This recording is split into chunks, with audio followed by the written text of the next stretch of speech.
sobremanera ver que el ministro Alcántara, Carrancá, presenta un proyecto donde prácticamente admite las acciones de inconstitucionalidad sobre una reforma constitucional. Es decir, que echa por la borda toda la jurisprudencia de la Suprema Corte de Justicia de la Nación, que por años respetó la Constitución y por primera vez no la respeta en este tema, que es que la Corte no tiene facultades de hacer reformas, modificaciones o adiciones a la Constitución.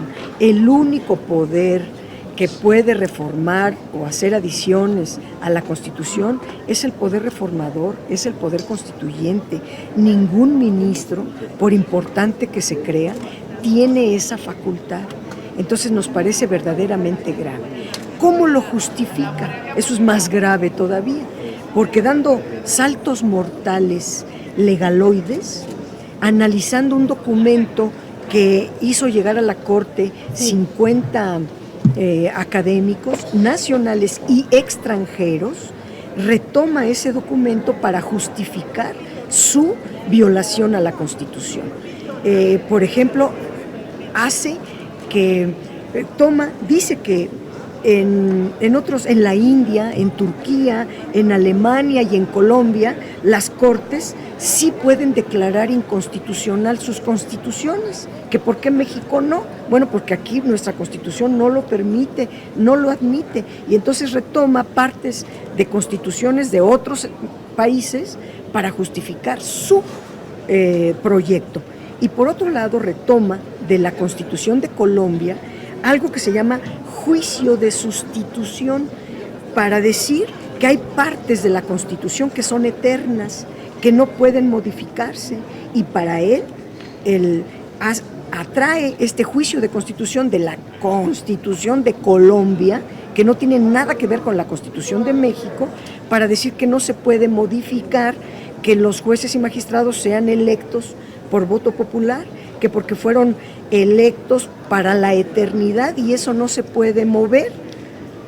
Bueno, esto nos parece de verdad un absurdo, ya no sé ni qué calificativo darle, porque jamás habíamos visto un asunto como este. Siempre había habido cierto margen de la Corte, por ejemplo, nunca aceptar ni suspensiones generales, porque el amparo no es para suspensiones generales. El amparo ampara a la persona que obtiene el amparo, no puede tener efectos generales para todo un país, porque no todo el país se amparó.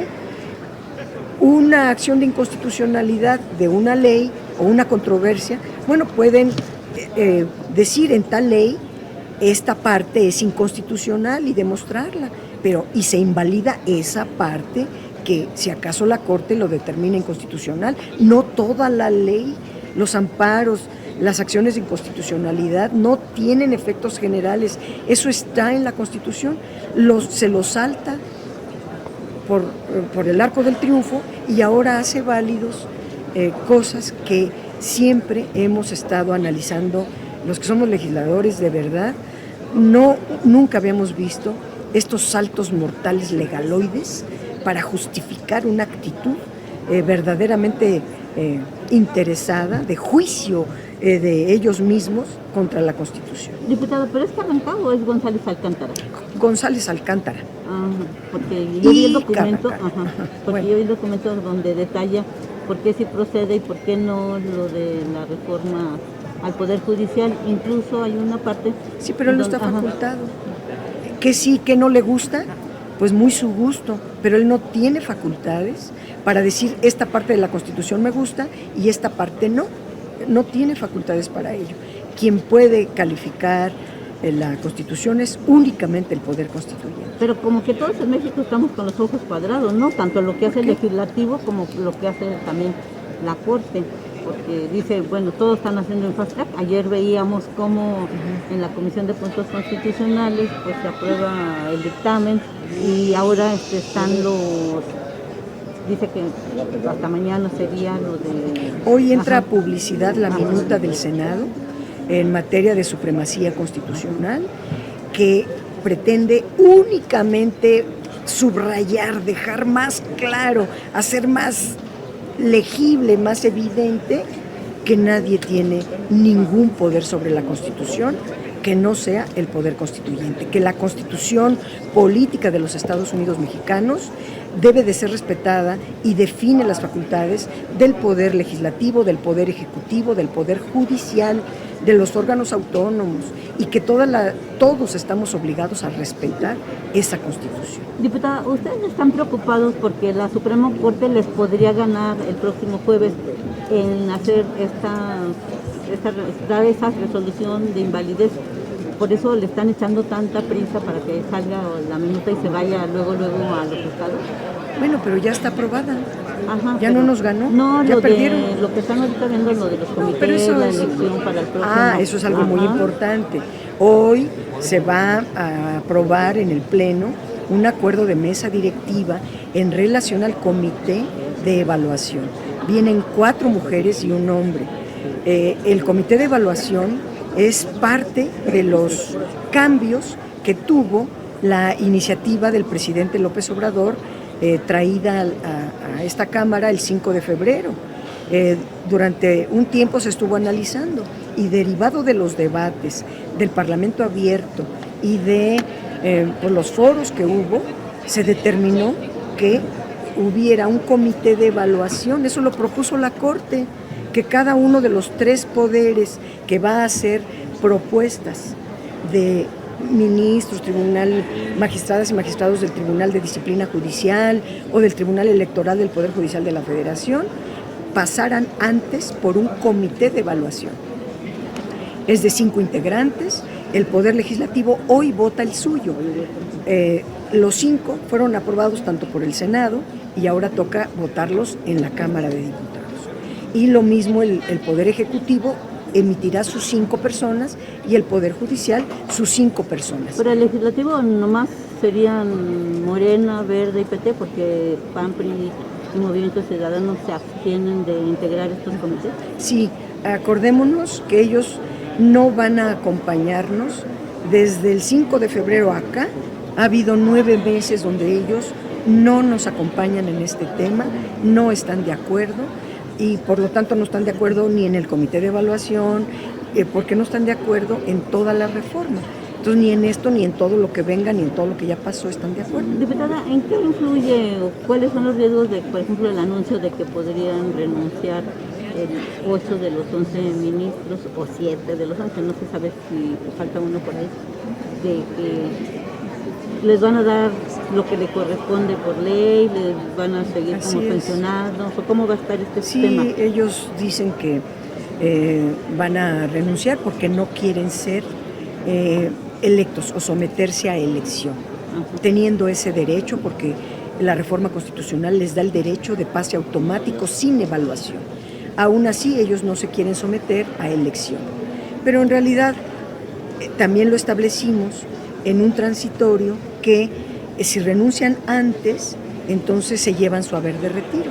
O sea, para la gente común y corriente como yo, sí. ¿Qué son los haberes? El haber de retiro es una canonjía que tienen las y los ministros de la Corte, que consiste en que al renunciar se llevan el 100% de su salario durante 2 años y el 80% del salario de las y los ministros vigente, o sea que es creciente ese 80%, y además una serie de privilegios que nadie en el país tiene. ¿Cómo cuáles? Como tener 3 Suburban blindadas con chofer, como que se les pague el pago de carreteras de un lugar a otro. Si ya no están trabajando, ¿por qué el erario público tiene que pagarles sus traslados en carreteras?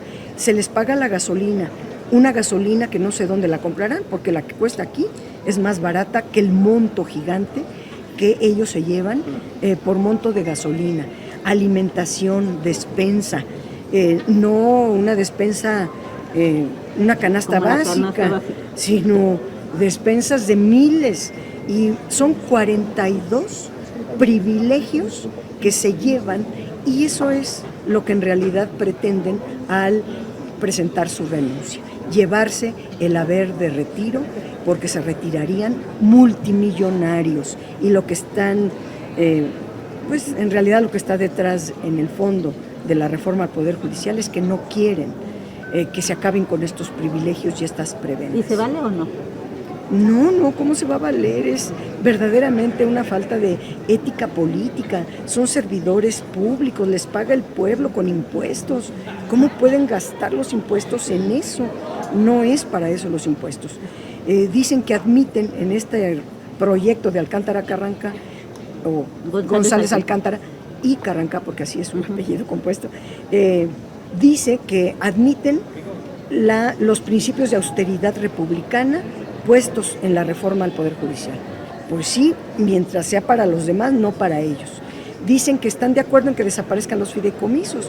Yo me pregunto, de los 14 fideicomisos que tiene la Corte, 13 son ilegales. Y el único legal que hay, pues se lo van a acabar antes de irse, con tanta prebenda que se llevarían en el caso de renunciar. Yo les conmino a que se sometan al poder de las urnas y que acepten la Constitución. El Poder Constituyente determinó un cambio de fondo, porque estamos en una transformación de fondo, no estamos simulando transformar. Gracias, perdón. Así es, amigos de Netamex Noticias, como terminaron de escuchar esta información, los ministros si se van multimillonarios con 42 privilegios. La diputada de Morena destacó que el ministro Alcántara echa por la borda toda la jurisprudencia de la Suprema Corte de Justicia de la Nación, que por años respetó la Constitución y por primera vez no lo hace en este tema. La Corte no tiene facultades de hacer reformas, modificaciones o adiciones a la Constitución. El único que puede reformar o hacer adiciones a la Constitución es el poder reformador, es el constituyente. Ningún ministro, por muy importante que se crea, tiene esa facultad, por lo que resulta verdaderamente grave la presentación de este proyecto que presentó el ministro Alcántara. Bueno, amigos, hasta aquí con la nota de hoy. Deja tu comentario, qué tal te pareció esta información, y si no te has suscrito al canal, suscríbete, que es totalmente gratis. Que tengas un excelente día.